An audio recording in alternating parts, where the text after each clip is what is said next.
ये हो गया। अब गाइस हमें और क्या करना है, जो पैरेंथेसिस था वो आ गया। अब गाइस जैसे हम बिल्कुल लिखते थे किसमें, अपने एसक्यूएल में, वैसी ही हमें टेबल क्रिएट करनी है। फिर यहाँ पे क्या ले लिया गाइस, पेट एंट्री आ गया है, पेट टेबल नेम आ गया। पेट एंट्री क्या करनी है, सबसे पहले गाइस हमें आईडी करनी थी, तो आईडी लिख दी मैंने। और ये किस टाइप का था गाइस, इसमें कॉन्स्ट्रेंट जो हमारा कॉन्स्ट्रेंट था वो भी लगाना है, तो यहाँ पे लिख दिया हमने प्राइमरी की ऑटो इंक्रीमेंट। तो ये आ गया हमारा प्राइमरी की ऑटो इंक्रीमेंट गाइस। हम यहाँ पे गाइस अभी क्या रह गया गाइस मेरा, यहाँ पे एक सेमीकोलन वो रह गया, कॉमा, एंड यहाँ पे नेक्स्ट लाइन से लिख देते हैं ताकि थोड़ा एक साथ लगे गाइस। ये अब हमें क्या चाहिए गाइस, पेट एंट्री चाहिए। फिर से हम करेंगे pet entry, and pet entry dot क्या गाइस अब चाहिए हमें, नेम चाहिए, कॉलम पेट नेम। तो गाइस यहाँ पे मैंने सारी वो क्या लिख ली, अपनी जितने भी टेबल एंट्रीज थी वो लिख ली हैं। अब मेरे यहाँ पे कॉलम पेट आ गया, टेक्स्ट नॉट नल, मैंने जितने कॉन्स्टेंट थे वो भी लगा दिए गाइस यहाँ पे। तो सिंपल गाइस क्या करा है हमने, पेट एंट्री से जो कॉन्स्टेंट नेम्स थे गाइस हमारे, जैसे कॉलम पेट पे क्या है इस वक्त नेम था, कॉलम पेट पे ब्रीड था, जो हमने यहाँ पे पेट कॉन्ट्रैक्ट में क्या करे थे, सेव करे थे। तो ये सब अब हम क्या यूज कर रहे हैं, डीबी हेल्पर में यूज कर रहे हैं। अब इसमें एक चीज और कमी है गाइस, ये हमने जो पहला मैंने कमेंट लिखा था कि क्रिएट करनी है हमें टेबल, वो तो क्रिएट हो गई है राइट। अब हमें एक क्या करना है, स्ट्रिंग कांस्टेंट करना है। स्ट्रिंग कांस्टेंट क्यों क्रिएट करना था गाइस, ताकि वो टेबल रन कर सके। क्योंकि गाइस ये सिर्फ क्या क्रिएट हुई है, टेबल क्रिएट हुई है, स्ट्रिंग कांस्टेंट नहीं क्रिएट हुआ। अब हमें क्या करना है, create a string that contains the SQL statement to create the pets table. अब हमें एक स्ट्रिंग कांस्टेंट क्रिएट करना है जिसके अंदर क्या हो, ये टेबल हो, जो जैसी रन हो स्ट्रिंग ये क्रिएट टेबल हो जाए। तो अब मैं क्या करूंगा उसके लिए, सिंपल यहाँ पे ले लूंगा स्ट्रिंग, और यहाँ पे क्या ले लेंगे guys, SQL create pets table, and simple इसे इसमें इनपुट कर दूंगा। अब गाइज अगर आपको यहाँ पे समझ में आ गया हो क्या करा है बेसिकली गाइज, मैंने यहाँ पे जो पहले हमारी क्रिएट टेबल वाली स्टेटमेंट थी, इसे एक बार रिफैक्टर कर लेता हूँ गाइज, एंड ये हो गया हमारा। तो बेसिकली गाइज ये एसक्यूएल क्रिएट पेट्स टेबल मैंने स्ट्रिंग बनाया है जो क्रिएट। अब गाइज मुझे टेबल क्रिएट करनी है राइट। अब हर जगह मैं बार बार पूरी स्टेटमेंट तो नहीं लिखूंगा, उसके लिए हमने क्या कर दिया, एक स्ट्रिंग बना दिया एसक्यूएल के लिए, ताकि जैसे ये स्ट्रिंग वेरिएबल क्या हो, रन हो, एसक्यूएल क्रिएट। तो बेसिकली इसके अंदर क्या स्टेटमेंट है हमारी, क्रिएट टेबल की। तो ये हाथों हाथ क्या कर देगा, टेबल क्रिएट कर देगा, किसकी हेल्प से, ऑन क्रिएट की हेल्प से। अब गाइस ये तो हो गया हमारा, ये सिर्फ अभी ये क्रिएट हुई है राइट, एग्जीक्यूट तो नहीं हुई। अब गाइस अगर डॉक्यूमेंटेशन आप लोगों ने सही से देखी होगी तो उसमें आपको पता होगा गाइस हमने एक और मेथड यूज करा था, ये सिर्फ टेबल क्रिएट करी है, अभी एग्जीक्यूट नहीं हुई। तो उसके लिए मैंने एक और मेथड था हमारा जो हम यूज कर रहे थे, EXEC SQL, execute SQL right. और उसमें सिंपल क्या दे देता है गाइस, मुझे यहाँ पे ये वाली गाइस मैंने स्टेटमेंट क्यों लिखी है, क्योंकि यही जो हमारा ये अब क्या है, स्ट्रिंग ये आ गया गाइस राइट, जिसमें क्या है हमारी टेबल है। तो इसे एग्जीक्यूट कौन करेगा, हमारी एग्जीक्यूट SQL। तो मैं इसमें क्या दे सकता हूँ गाइस, SQL दे सकता हूँ। तो गाइस ये जैसे ही रन होगा तो बेसिकली ये वाली स्टेटमेंट गाइस जो SQL क्रिएट पेट्स टेबल है, ये किस में आएगी, इसमें आएगी, ये एग्जीक्यूट करेगा। और ये किसके ऑब्जेक्ट के थ्रू जाएगा गाइस, डेटाबेस के।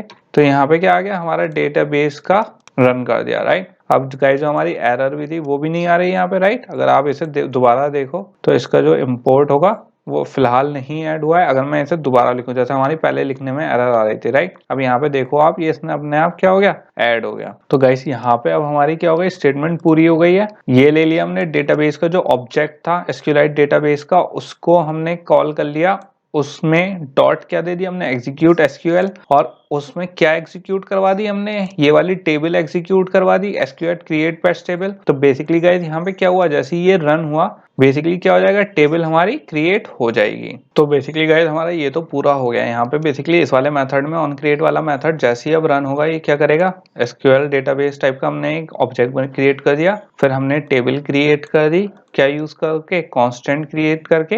अब गाइस किस में चलेंगे, हमारी पेट कॉन्ट्रैक्ट वाली तो क्लास पूरी हो गई है राइट। अब किस में चलना है गाइस, हमें अपने कैटलॉग एक्टिविटी में। लेकिन गाइस अभी हमारे यहाँ पे आ रही है एक एरर, तो हमारी इंटीजर देख लेते हैं कि क्या एरर है। यहाँ पे पेट एंट्री डॉट ID प्राइमरी की ऑटो इंक्रीमेंट, एंड इस पे की पे एरर आ रही है।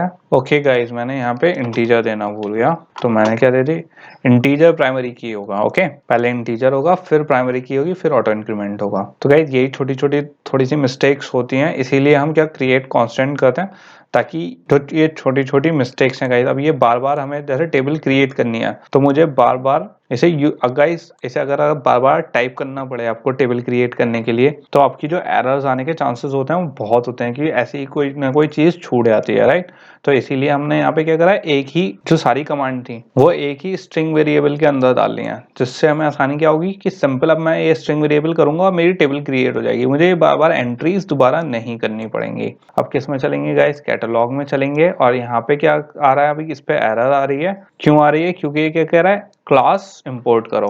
तो गाइस जैसे ही मैंने क्लास एंटर करी, तो यहाँ पे ये आप देख सकते हो, ये जो हमारा पेट डीबी हेल्पर की जो क्लास थी, राइट, जो हमने यहाँ पे ये बनाई है, इसने से क्या कर ली, इंपोर्ट कर ली, और यहाँ पे इसकी एरर चली गई। अब गाइस यहाँ पे अभी क्या है, पेट एंट्री की यहाँ पे क्या एरर आ रही है, क्योंकि यहाँ पे हमने इंपोर्ट नहीं कर रखा। तो इसको क्या कर लेते हैं गाइस, इसकी भी क्लास को इंपोर्ट कर लेते हैं। एंड यहाँ पे आप देख सकते हो क्या आ गया, पेट कॉन्ट्रैक्ट डॉट पेट एंट्री आ गया, राइट। तो इसमें भी क्या ऐड कर देते हैं, ये ऐड कर दिया मैंने पेट एंट्री किसमें, पेट कॉन्ट्रैक्ट में, ताकि मैं इसको क्या कर सकूं, रिमूव कर सकूं। एंड इसी के साथ गाइस हमारी जितनी भी एरर्स थी वो क्या हो चुके हैं, रिमूव हो चुकी हैं। हमारा डिस्प्ले जो मेथड था वो पूरा यहाँ तक आ चुका है गाइस, इसकी कॉलिंग ये आ गई डिस्प्ले मेथड की, इसे भी कॉपी करना मत भूलना गाइस। हमारी ये वाली क्लास अब बिल्कुल सही से चले, दो इंपोर्ट करे हैं गाइस हमने, एक तो जो पेट डीबी हेल्पर जो हमने क्लास बनाई है उसका इंपोर्ट करा, और इसका जो हम आ रहा कांस्टेंट था उसका कराया, राइट। एंड यहाँ पे सब कुछ हो गया,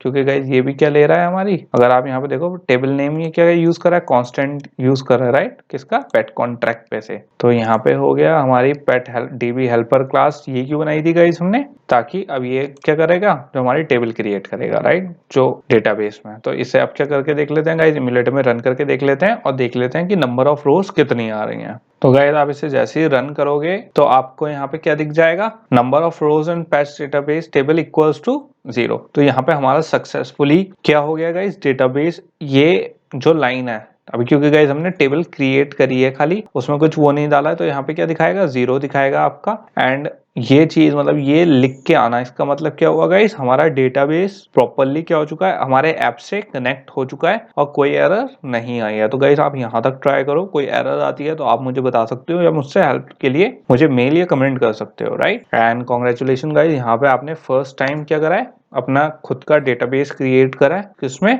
एक ऐप में। हमने यहाँ पे लास्ट उसमें देख लिया था, अभी हमने क्या समझ लिया था कि कैसे हम डिस्प्ले डेटाबेस इन्फो मेथड का यूज करके हमने नंबर ऑफ रोज डिस्प्ले करवाई थी, राइट। हमने शो करा था कि कैसे हमारा डेटाबेस क्या हो गया, एस्टेब्लिश हो गया, और कैसे हम उसको एक्सेस कर सकते हैं, राइट। अब गाइस इसमें एक चीज और देखने वाली है, अब क्या देख लेते हैं कि बेसिकली इसमें हमारी कौन सी दो लाइंस पहले सबसे इंपॉर्टेंट है, पहले ये देख लेते हैं गाइस कैसे हमारा डेटाबेस क्रिएट हुआ और कैसे हमने उसे शो करवाया। तो अगर गाइस हम इस मेथड में चलें तो सबसे पहले गाइस हमारी कौन सी लाइन आती है, pet DB helper MDB helper equals to new pet DB helper and context में क्या आ गया, दिस। अब गाइस बेसिकली ये लाइन क्या कर रही है, जो हमने गाइस यहाँ पे पेट कॉन्ट्रैक्ट था, पेट कॉन्ट्रैक्ट में तो हमारे क्या थे, कॉन्स्टेंट्स थे सारे, राइट, जो हमने यूज करने के लिए बनाए, ये तो सारी क्लास एक्सेस कर ही सकती है हमारी। और गाइस जो हमने पेट डीबी हेल्पर बनाया है वो क्या बनाया है, जिसमें हमारी डेटाबेस की सारी इंफॉर्मेशन स्टोर हो रही है, डेटाबेस का नाम क्या है, वर्जन क्या है, राइट,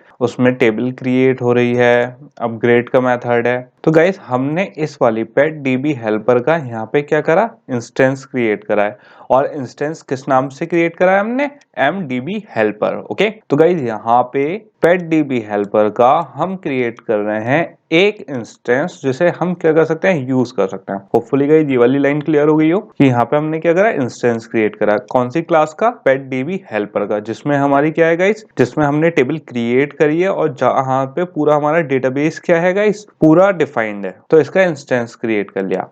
फिर गाइस हमने यहाँ पे क्या करा, एसक्यूएलाइट डेटाबेस का हमने क्या बनाया, ऑब्जेक्ट क्रिएट करा डीबी के नाम से, एसक्यूएलाइट डेटाबेस टाइप का एक ऑब्जेक्ट क्रिएट करा। उस जब हमने ऑब्जेक्ट क्रिएट कर लिया उसमें क्या रन कर दिया गाइस, अगर आप देखो तो मैंने जो इसका इंस्टेंस क्रिएट करा था एमडीबी हेल्पर, उसे उससे रन करवा दिया क्या, गेट रीडेबल डेटाबेस मेथड।